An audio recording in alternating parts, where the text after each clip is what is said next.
എല്ലാവർക്കും നമസ്കാരം. ഇന്നത്തെ വീഡിയോയിൽ ഷെയർ ചെയ്യാൻ പോകുന്നത് വളരെ ടേസ്റ്റിയായ ഒരു ബിസ്ക്കറ്റിൻ്റെ റെസിപ്പിയാണ്. ഓവനൊന്നും ഇല്ലാതെ കുക്കറിലാണ് ഇത് ഉണ്ടാക്കിയെടുക്കുന്നത്. നാൻ കട്ടായി എന്ന ബിസ്ക്കറ്റിൻ്റെ റെസിപ്പിയാണ് ഷെയർ ചെയ്യാൻ പോകുന്നത്. ആദ്യം മാവ് മിക്സ് ചെയ്തെടുക്കാം. അതിനായി അരക്കപ്പ് പൊടിച്ച പഞ്ചസാര എടുത്തിട്ടുണ്ട്. ഈ ബൗളിലേക്ക് ഇടാം. ഇനി ആവശ്യമുള്ളത് അരക്കപ്പ് നെയ്യാണ്. നെയ്യ് ഉരുക്കിയ ശേഷം വേണം ഒഴിക്കാൻ. ഇനി നന്നായി മിക്സ് ചെയ്തെടുക്കാം.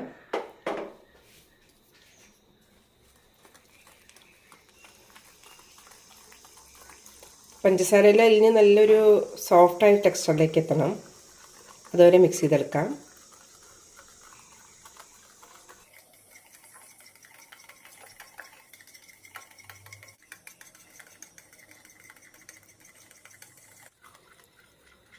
പഞ്ചസാരയൊക്കെ നന്നായി അലിഞ്ഞിട്ടുണ്ട്.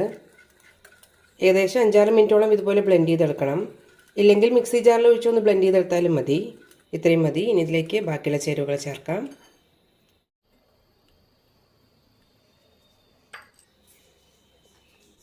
ഇതിലേക്ക് 1 കപ്പ് മൈദ ഇടാം. കൂടെ തന്നെ 1/2 കപ്പ് കടലമാവ്, 2 ടേബിൾ സ്പൂൺ റവ, വറുത്തതോ വറുക്കാത്തതോ ആവാം.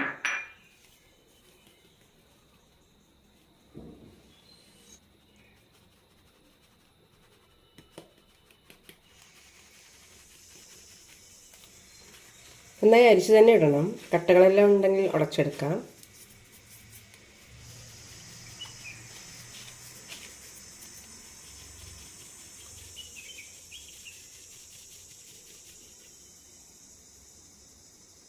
അര ടീസ്പൂൺ ഏലക്കപ്പൊടി കൂടി ഇടാം. 1/2 ടീസ്പൂൺ ബേക്കിംഗ് സോഡയും 1 ടീസ്പൂൺ ബേക്കിംഗ് പൗഡറും ഇടാം. നന്നായി മിക്സ് ചെയ്തെടുക്കാം.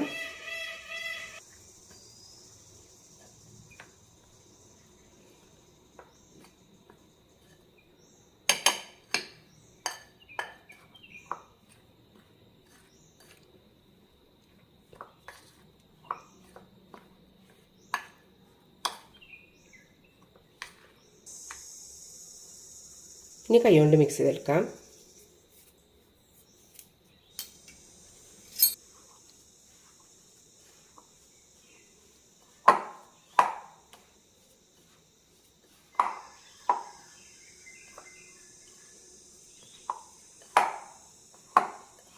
മാവ് നന്നായി മിക്സ് ആയിട്ടുണ്ട്. ഇനി ഇതിലേക്ക് 1-2 ടേബിൾ സ്പൂൺ പാൽ ഒഴിക്കാം.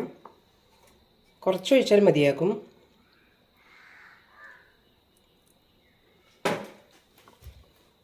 മാവൊന്ന് ബൈൻഡ് ചെയ്ത് കിട്ടാൻ വേണ്ടിയിട്ടാണ് ഇങ്ങനെ ചെയ്യുന്നത്.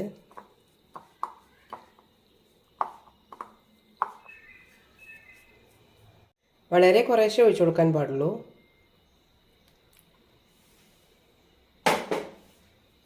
ഇപ്പോൾ 2 ടേബിൾ സ്പൂൺ ഒഴിച്ചിട്ടുണ്ട്.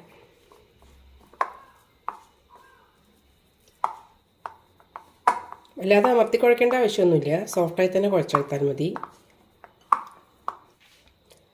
കയ്യിൽ കുറച്ച് നെയ്യ് തേച്ചിട്ടുണ്ട്.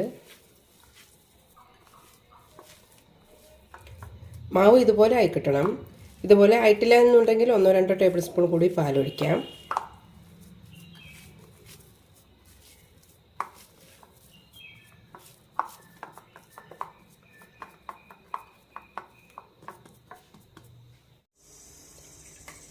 കുക്കറിൽ തട്ട് വെച്ച ശേഷം 10 മിനിറ്റ് ചൂടാക്കി എടുത്തിട്ടുണ്ട്. ഈ ഒരു വലുപ്പത്തിലുള്ള ചെറിയ ഉരുളകളാക്കി എടുക്കാം. ഈ ഒരു പ്ലേറ്റിലാണ് ബേക്ക് ചെയ്തെടുക്കാൻ പോകുന്നത്. ഇതിലേക്ക് നെയ്യ് തേച്ച് വെച്ചിട്ടുണ്ട്. ഇനി ബിസ്ക്കറ്റുകൾ ഷേപ്പ് ചെയ്തെടുക്കാം. സൈഡുകളൊക്കെ നന്നായി ഷേപ്പ് ചെയ്തെടുക്കാം. ബിസ്ക്കറ്റിൻ്റെ മുകളിൽ ചെറുതായി മുറിച്ച കാഷ്യൂ നട്ട്സ് വെക്കാം. ചെറുതായി മുറിച്ച ബദാം, പിസ്ത ഏത് വേണമെങ്കിലും വെക്കാം. ബിസ്ക്കറ്റുകൾ കുറച്ച് ക്യാപ്പോട് കൂടി വെക്കണം. വേവുമ്പോൾ കുറച്ചുകൂടി വലുതാകും. ഈ തട്ട് ഇനി കുക്കറിലേക്ക് വെച്ച് 20 മിനിറ്റ് മുതൽ 30 മിനിറ്റ് വരെ ലോ ഫ്ലെയിമിലിട്ട് ബേക്ക് ചെയ്തെടുക്കാം. ഏതെങ്കിലും ഒരു മൂടി വെച്ച് അടയ്ക്കണം. കുക്കറിൻ്റെ മൂടിയാണ് ഉപയോഗിക്കുന്നതെങ്കിൽ വിസിലിടേണ്ട ആവശ്യമില്ല. ബേക്ക് ചെയ്യാൻ തുടങ്ങി 10 മിനിറ്റ് ആയിട്ടുണ്ട്.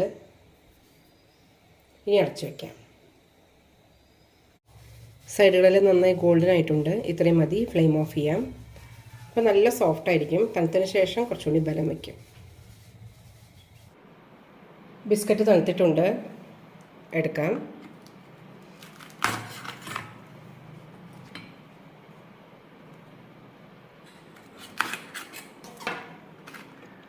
നല്ല ക്രിസ്പിയായി തന്നെ കിട്ടിയിട്ടുണ്ട്.